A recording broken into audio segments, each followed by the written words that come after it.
O nosso segundo tema da nossa série Profecias do Apocalipse é este, uma estátua assustadora. E nós vamos trabalhar um pouquinho nessa noite dentro do capítulo 2 do livro de Daniel. Então você pode abrir a sua Bíblia e nós vamos conversar um pouquinho sobre o capítulo 2 de Daniel. No nosso primeiro tema, nós abordamos três coisas muito importantes. A primeira foi o contexto especial, social, político em que Daniel viveu. Analisamos também como Daniel foi levado e a atitude que ele teve na corte babilônica. Daniel ainda era um jovem, tinha 18 anos quando foi levado para a Babilônia. E analisamos também o porquê as profecias de Daniel, elas são profecias separadas para o tempo do fim. E por falar no tempo do fim, seria muito importante darmos uma rápida revisada em alguns aspectos desse conceito do tempo do fim, para que a gente compreenda bem exatamente as palavras expostas a nós no capítulo 2, na profecia do capítulo 2. Daniel 12:4. Tu, porém, Daniel, encerra as palavras e sela o livro até o tempo do fim.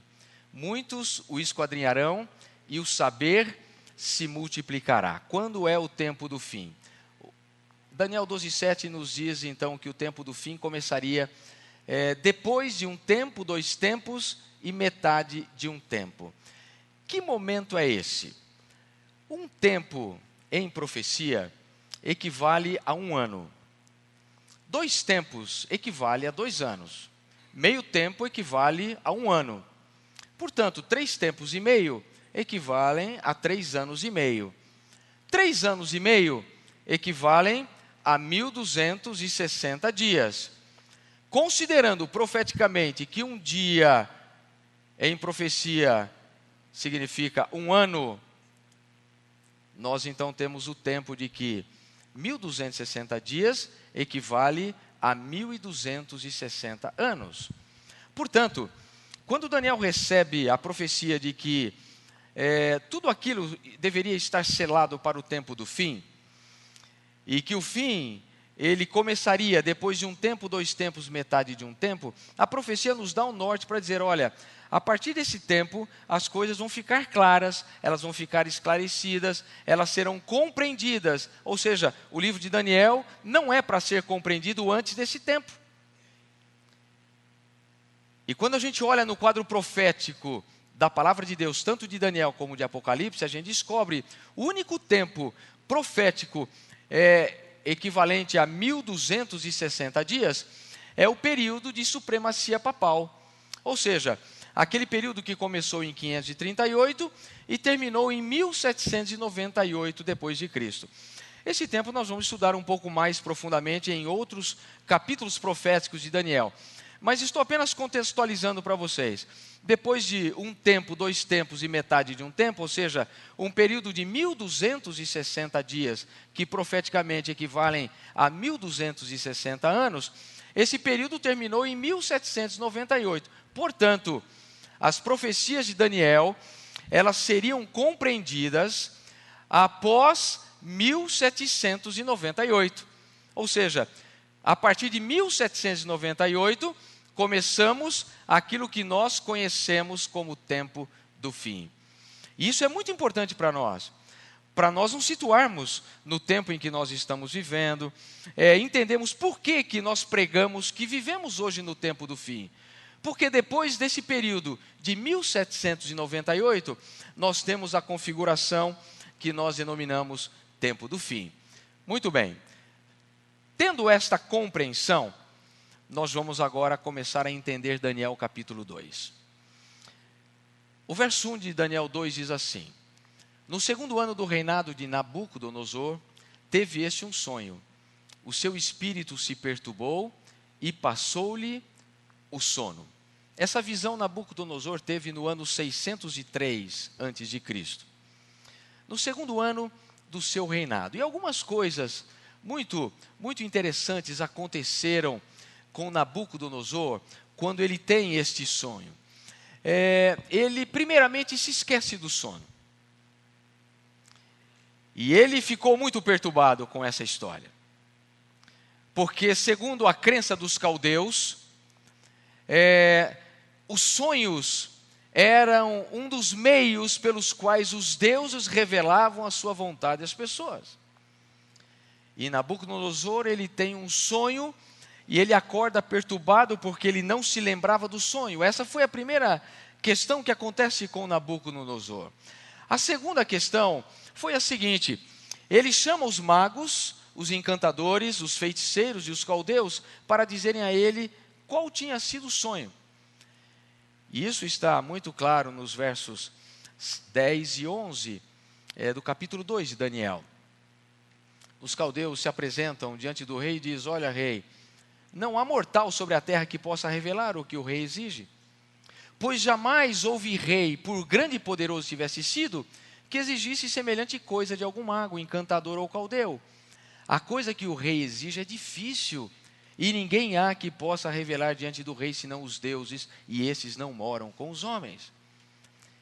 E essa ideia de Nabucodonosor, ela foi incisiva. Por 2 vezes ele insiste com os magos para que desse para ele a revelação do seu sonho, e principalmente dissesse o que ele tinha sonhado. E na tentativa de ter a resposta, e não obtendo isso daqueles seus magos, astrólogos, adivinhos, os feiticeiros, os encantadores, ele achou que aqueles homens estavam tentando ganhar tempo e enrolá-lo. E ele então decreta morte para todos os sábios de Babilônia. E isso foi uma coisa séria, porque ela envolvia também a Daniel. Nós vimos no primeiro tema como Daniel foi levado para a Babilônia como alguém separado, sábio, para preparar-se para servir ao rei. E ele estava ali, juntamente com os outros sábios. O decreto o atingia de maneira direta, embora ele não estivesse nesse momento do decreto do rei, mas esse decreto também o atingia. E a Bíblia diz que Daniel, ele fica sabendo, e 2 coisas acontecem. A primeira foi o fato de Daniel pedir ao rei que desse a ele um tempo para que ele pudesse dar a revelação do sonho e a interpretação do sonho. Porque Daniel não admitia que ele fosse morto sem que ele tivesse a oportunidade de dirigir-se a Deus, para que Deus pudesse dizer de forma sobrenatural aquilo que aqueles magos e encantadores não estavam sendo suficientes para dizer.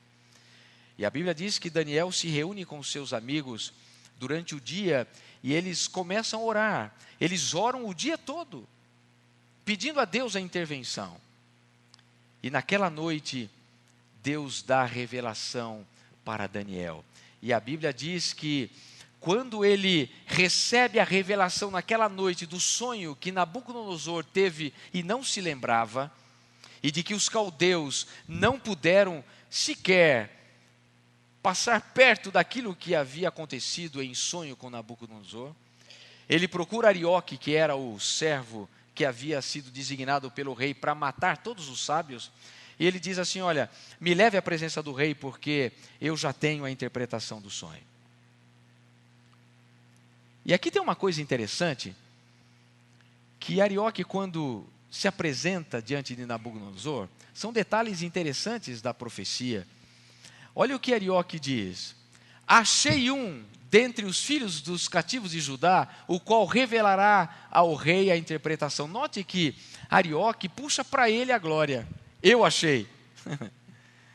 A gente às vezes lê isso daí e não percebe. Ele vai diante de Nabucodonosor e diz assim: olha, eu achei. Eu achei. Que mentira. Ele não achou nada. E olha a diferença de Daniel quando se coloca diante de Nabucodonosor. Ele diz assim: o mistério que o rei exige nem encantadores, nem magos, nem astrólogos o podem revelar ao rei. Mas há um Deus no céu, o qual revela os mistérios, pois fez saber ao rei Nabucodonosor o que há de ser nos últimos dias. Olha que coisa incrível. Quando Deus dá as visões, e esta foi a primeira das grandes revelações que Deus dá a Daniel, e que nós temos escritas no seu livro, até o capítulo 12 de Daniel. Essa foi a primeira, mas desde a primeira Deus já está dizendo para Daniel: olha, eu vou dar para você a revelação daquilo que o rei tem que saber, mas isso será quando? Nos últimos dias.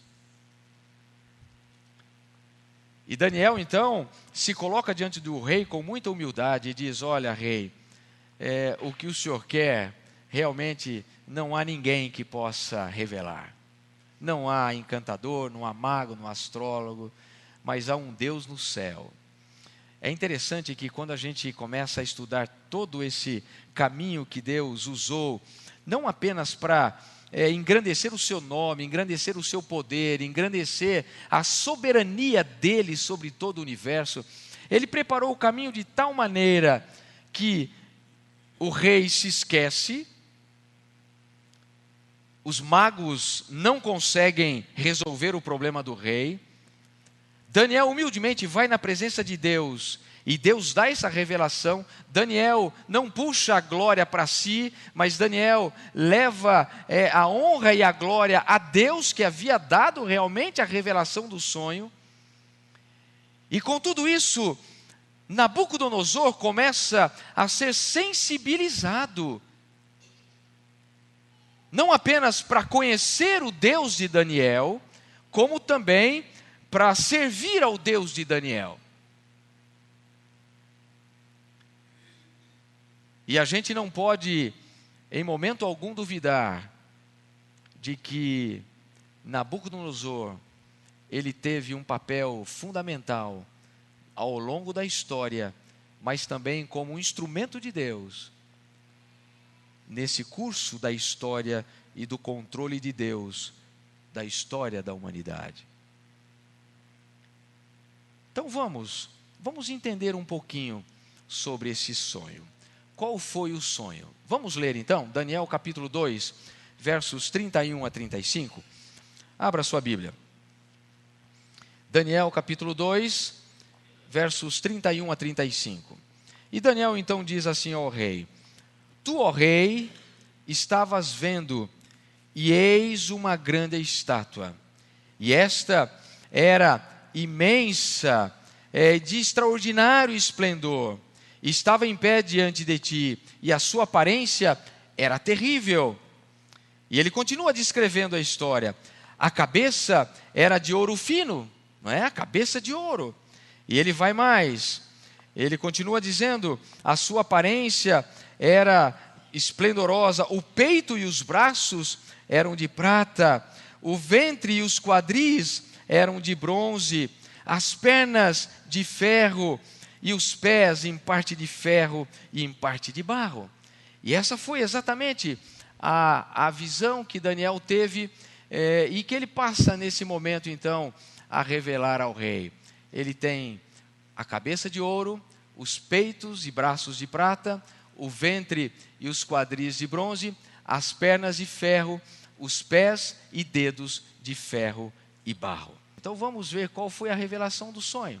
A visão que Nabucodonosor tem é uma visão da história dos reinos e da sucessão de reinos que viriam a partir de Nabucodonosor. Então essa estátua, ela tem um momento de começar. Quando Daniel diz, tu és a cabeça, ele está dizendo, vamos começar então aqui, a partir do ano 605. Então a gente tem um ponto de partida.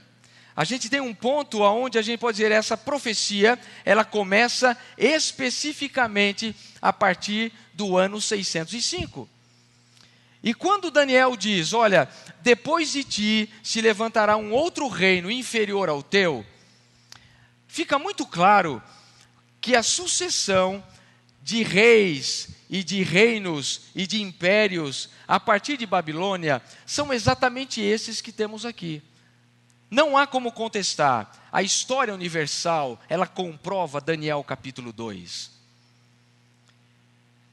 E a gente percebe que, dentro desse contexto histórico, não há como nós fugirmos da realidade de que Deus estava mostrando a Nabucodonosor, exatamente a partir de Babilônia, todos os reinos, todos os grandes impérios que se sucederiam até a volta de Jesus. Então eu costumo sempre dizer uma coisa. Quando você lê Daniel capítulo 2, e você coloca a história universal ao lado de Daniel capítulo 2, você pode até não acreditar na Bíblia. Você pode até não acreditar que a Bíblia seja o livro de Deus. Você tem até o direito de ter essa dúvida. Mas você não vai poder jamais contestar Daniel capítulo 2, um livro escrito 600 anos antes de Cristo, que profetiza todos os reis e reinos que se sucederam a partir de 605 antes de Cristo até os nossos dias. E isso é profecia. Isso é exatamente a mão de Deus guiando e dirigindo os negócios das nações, dos reis e dos reinos. E é incrível como isso milimetricamente aconteceu. Eu não vou gastar o meu tempo aqui para relatar fatos históricos. Se você quer saber como o reinado dos Medos e Persas conquistaram a Babilônia, vocês podem olhar na história. Se vocês querem saber como Alexandre conquistou a Medo-Pérsia, se você quer saber como o Império Romano, ao longo da sua história, simbolizado pelas pernas de ferro, como eles mataram, como eles crucificaram, como eles incendiaram, como eles torturaram os cristãos. Olha o símbolo do ferro, da perna, que simboliza o Império Romano. Agora, é incrível que nós entramos num momento que, após o ano 476, quando as tribos bárbaras invadem Roma e depõem o último imperador romano, Rômulo Augusto, no ano 476, e a partir daí nós temos aquilo que nós conhecemos hoje como a Europa dividida, ou os reinos divididos, a partir de 476 até os nossos dias. E é incrível que, exatamente como os 10 dedos da estátua, naquele momento, a Europa, ela se divide em 10 reinos.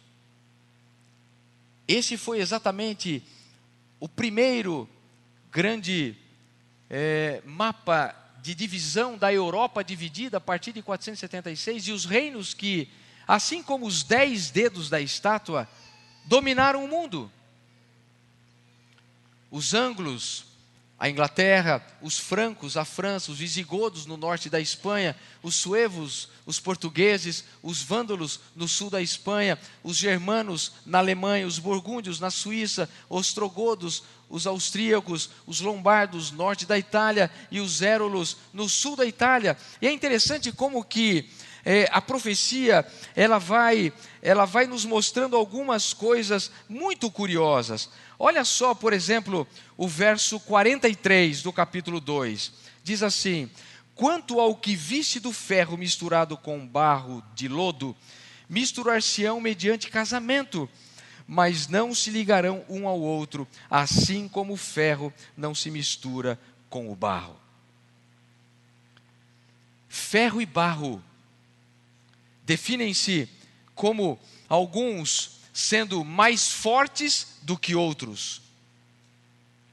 Como, por exemplo, a força militar que os francos e os visigodos tinham, muito maior do que os demais. E quando a Bíblia diz assim, eles tentariam se ligar um ao outro, tentariam misturar-se mediante casamentos. A gente vê, por exemplo, várias tentativas ao longo da história. Carlos Magno no século VIII, Carlos V no século XVI, Napoleão Bonaparte no século XIX, Kaiser Guilherme e mesmo Hitler no século XX, todos esses grandes homens, líderes dessas grandes nações, tentando unir-se, tentando se fortalecer através de casamentos, mas isso não prosperou. E não prosperará.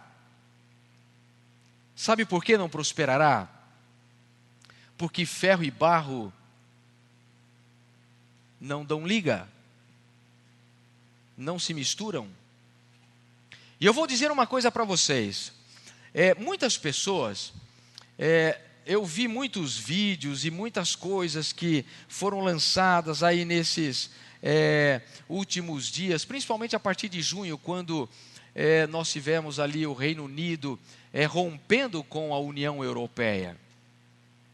E aí todos nós e muitos cristãos, até de alguma forma buscando um sensacionalismo para dizer o seguinte: olha, o fim do mundo está aí, olha só, e começaram a fazer muitas coisas. E eu vou dizer uma coisa: o que isso tem a ver com a profecia? O que isso tem a ver com a profecia? Quer que eu diga para vocês, sinceramente? Isso só comprova a profecia. Nada mais do que isso.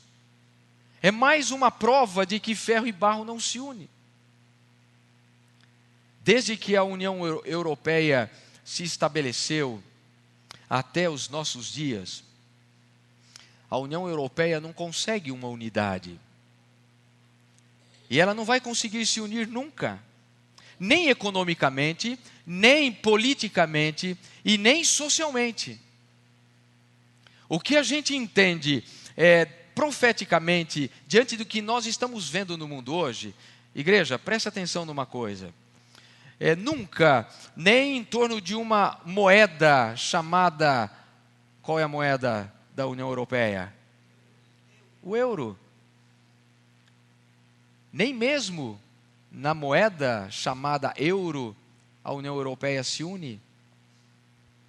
Politicamente, países estão quebrados, buscando o apoio de um e de outro, e alguns negando apoio. Eles não têm coalizão política, não há coalizão financeira. Enquanto uns são muito fortes, outros estão mais fracos, estão devendo, estão extremamente endividados, estão saindo fora do bloco.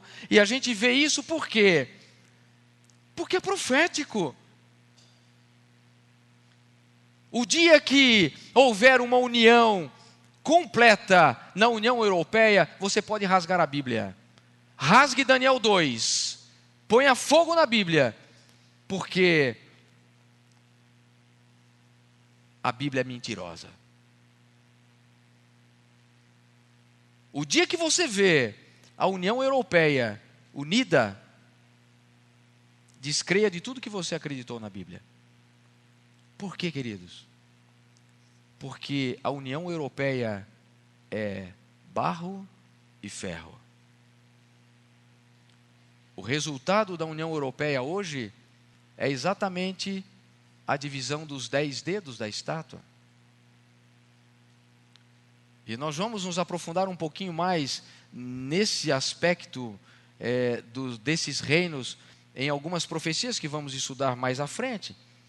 Mas o importante para você nesse tema é entender que milimetricamente aquilo que Nabucodonosor sonha, aquilo que pelo poder de Deus Daniel revela, aconteceu desde Nabucodonosor até os nossos dias. E isso é muito claro diante de nós. E nós não temos como fugir disso. E o que mais me impressiona é exatamente o início e o fim desse período. Isso para nós é muito importante. Quando Daniel diz assim: tu és a cabeça de ouro, Daniel está dizendo assim para Nabucodonosor: olha, essa história que nós estamos contando até o final dos tempos, e esse tema que estamos estudando hoje vai se encerrar no último tema da nossa série. Mas desde esse momento, ó rei, em que Deus está me dizendo que você é a cabeça de ouro, todos nós sabemos as riquezas de Babilônia. Até que momento? Até nos dias desses reis. Que reis? Esses reis dos dedos da estátua. Até o quarto reino, eles foram unidos e firmes. Não houve um quinto império unificado. O quinto império unificado será o império de Deus.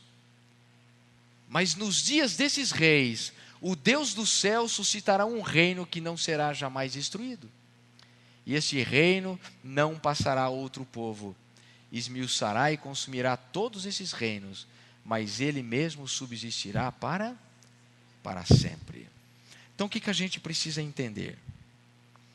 Que nós estamos vivendo hoje no tempo do fim. De 1798 para cá, até os nossos dias, nós estamos vivendo no tempo do fim. Nós estamos vivendo nos dias destes reis. Ou seja, nós estamos vivendo na iminência da volta de Jesus. Então a gente não pode contestar esse fato. Contra fatos não há argumentos. Você pode contestar muitas coisas da palavra de Deus, mas você não pode contestar que Deus escreveu e que Deus está no controle dessa história. Então eu quero nessa noite concluir a minha mensagem com 3 lições que eu aprendo e tiro desta visão de Daniel. A primeira: acima de qualquer diplomacia internacional, o grande Deus rege a história. Eu me lembro que quando mais de 1.200.000 votos a mais determinaram o abandono do Reino Unido do bloco da União Europeia, eu estava indo para um determinado lugar aqui com a minha esposa, a Thelma, e eu comentava com ela o seguinte. Eu disse: eu louvo a Deus porque cada vez mais eu acredito na direção de Deus na história desse mundo. Exatamente como Deus proficia isso, para ela ser verdadeira, ela tem que ser profetizada e ela tem que se cumprir. E a profecia de Daniel, principalmente capítulo 2, e a gente vai ver algumas profecias paralelas a partir do capítulo 7, 8, 9, e nós vamos entender que Daniel, nesse bloco, ele fecha de maneira muito, muito clara a direção de Deus na história e no comando dos negócios de reis e reinos. Deus está acima de todos eles. E há um pensamento, um parágrafo de Ellen White no livro Profetas e Reis, página 500, onde ela diz assim: nos anais da história humana, o desenvolvimento das nações, o nascimento e queda dos impérios aparecem como que dependendo da vontade e proeza do homem. A configuração dos acontecimentos parece determinada em grande medida pelo seu poder, ambição ou capricho. Mas na palavra de Deus, a cortina é afastada e podemos ver acima, para trás e pelos lados, a partidas e contrapartidas do interesse poder e paixões humanas, os agentes do todo misericordioso, executando paciente e silenciosamente os conselhos de sua própria vontade. Quem é que dirige os negócios da humanidade? É Deus.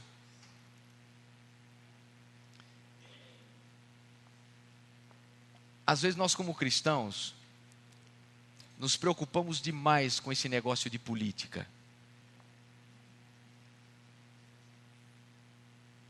E eu vou dizer um negócio para vocês. Por isso que a Igreja Adventista do Sétimo Dia é apolítica. E quando a igreja mistura-se com política, dá tudo errado. E a gente precisa entender que, como igreja, nós temos que cuidar de aspectos espirituais, porque Deus está no controle da história. Deus está no controle. E a gente vê isso pela história. Deus coloca e Deus tira. E Deus vai cumprindo o seu propósito, para preparar esse mundo para a volta e para o estabelecimento do seu reino eterno. Então Deus, acima de qualquer diplomacia internacional, o grande Deus, Ele rege a história. E eu fiquei pensando, se Ele rege a história, quanto mais a minha vida. É isso que Daniel 2 me fala. É isso que Daniel 2 me ensina. Agora, uma outra lição que eu aprendo de Daniel 2 é de que a sabedoria divina sempre busca os seres humanos aonde eles estão. Eu estava lendo esse comentário de Francis Nichol. Ele diz assim, olha: os meios que Deus usou para levar Daniel, um cativo, à favorável atenção de Nabucodonosor, e os meios pelos quais esse veio a ter confiança, primeiro em Daniel e depois no Deus de Daniel, ilustram a maneira como Deus usa os homens hoje para realizar a sua vontade na terra. Deus pôde usar a Daniel para ser ele um homem de princípios, um homem de caráter excelente, um homem cuja principal preocupação na vida era o quê? Viver para Deus. Isso me faz pensar no seguinte, queridos, que Deus pode usar meios que nós nem imaginamos. Ele adapta o seu modo para trabalhar com as pessoas. Ele adapta o seu modo à capacidade de cada indivíduo e ao contexto em que ele vive. Então note, num lugar onde você poderia dizer, impossível Deus agir, Deus age através de Daniel. Então isso a gente precisa ter muito claro em mente. Porque se Deus tem nas suas mãos o controle, Deus pode agir a hora que Ele quiser, como Ele quiser e do jeito que Ele quiser. É claro que eu tenho que ser um instrumento nas mãos de Deus e me disponibilizar para que Deus me use. Mas eu queria que você tirasse da tua cabeça uma preocupação.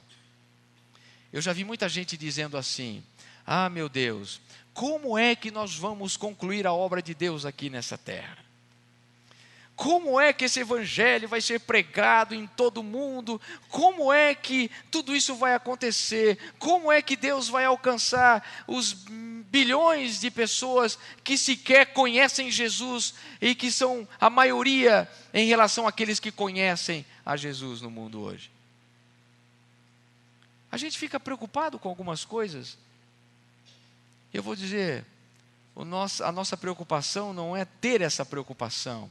A nossa preocupação é nos disponibilizar para que Jesus haja através de nós. E se cada cristão tivesse essa consciência de se disponibilizar como Daniel se disponibilizou, ele pode mudar o contexto não apenas do lugar onde ele vive, mas a sua influência pode alcançar fronteiras inimagináveis. Porque não é ele, é Deus agindo através dele. Deus pode fazer cair do dia para a noite as maiores barreiras ao evangelho. Deus pode fazer cair do dia para a noite as maiores muralhas impenetráveis do evangelho. E Deus vai fazer isso. Porque Deus tem a história nas suas mãos. E assim como Daniel, eu e você somos pessoas a qual Deus está buscando utilizar aonde nós estamos. Porque às vezes a gente se preocupa assim, olha, o que vai ser lá? Eu estou me preocupando com aquilo que vai ser lá. E estou completamente despreocupado em permitir que Deus me use aqui.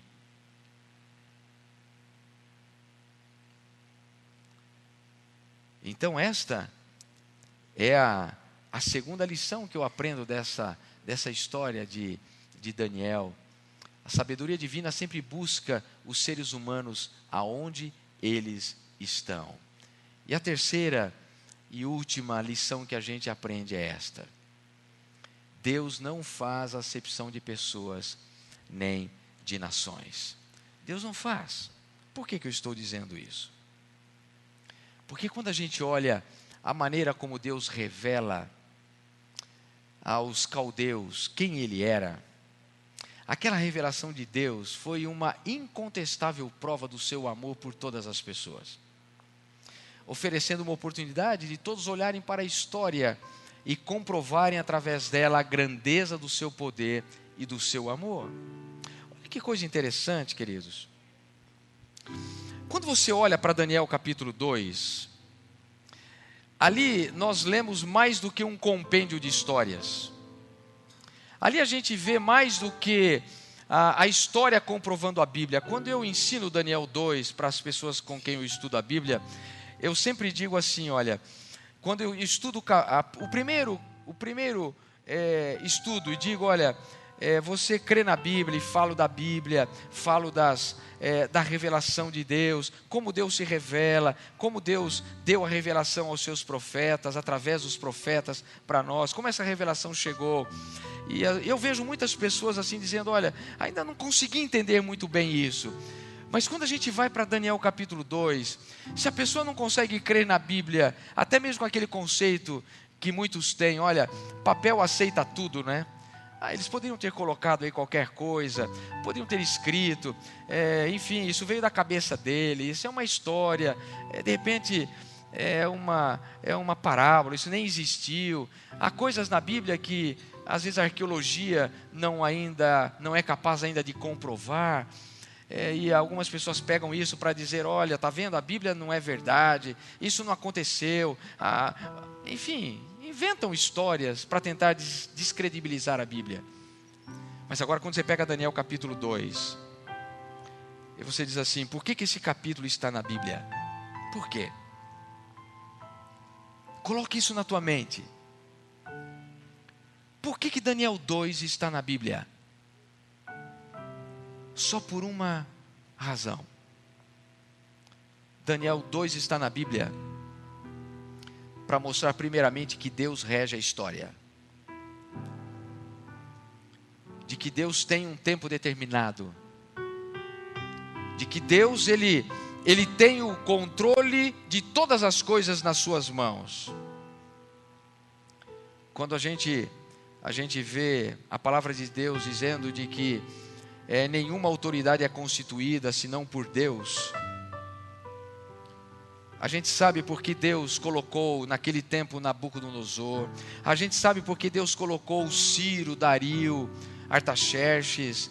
A gente sabe por que Deus colocou Alexandre. A gente sabe por que vieram os grandes imperadores romanos. A gente sabe por que vieram os grandes príncipes e reis dessas nações. A gente sabe por que esses reinos foram acontecendo, foram se fortalecendo, foram se enfraquecendo, foram se guerreando entre si. E porque estamos do jeito que estamos hoje. Deus tem o quadro completo na sua mão, na sua memória. Nada passa despercebido diante de Deus. Nada. E o que mais me impressiona de tudo isso é que se, como Deus disse, veio Nabucodonosor, viria um outro reino, viria um terceiro reino, viria um quarto reino, depois viriam 10 reinos, E nos dias desses reis, ele estabeleceria o seu reino eterno. Isso para mim é a coisa mais extraordinária. Se você tem dúvida de que Jesus vai voltar, então você, eu digo mais uma vez, rasgue Daniel capítulo 2. Tire esse capítulo da Bíblia. Diga, ele não existe. Porque se tudo aconteceu do jeito que aconteceu até aqui, quem pode dizer que Jesus não está para voltar em nossos dias? Se a partir de 1798 eu já estou vivendo no tempo do fim. Então me resta apenas uma coisa: me preparar, me resta apenas estar atento e fazer o preparo que eu preciso fazer, aceitando a Jesus na minha vida e esperando, se em vida ou em morte, mas esperando a manifestação gloriosa do reino eterno que Jesus implantará nos dias desses reis, ou seja, em nossos dias. Que Deus nos ajude. Que Deus nos ajude a nos prepararmos. Que Deus nos ajude a olharmos para a Bíblia como uma fonte de verdade, uma fonte de orientação segura para todos nós cristãos nos dias em que nós estamos vivendo. Eu quero convidar você então a se preparar para esse dia.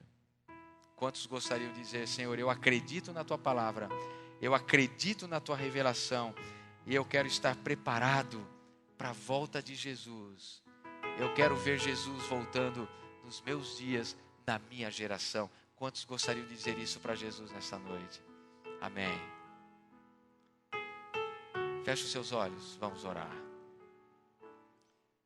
Pai querido, obrigado pela revelação da Tua palavra. Obrigado porque Daniel capítulo 2 nos revela de maneira tão clara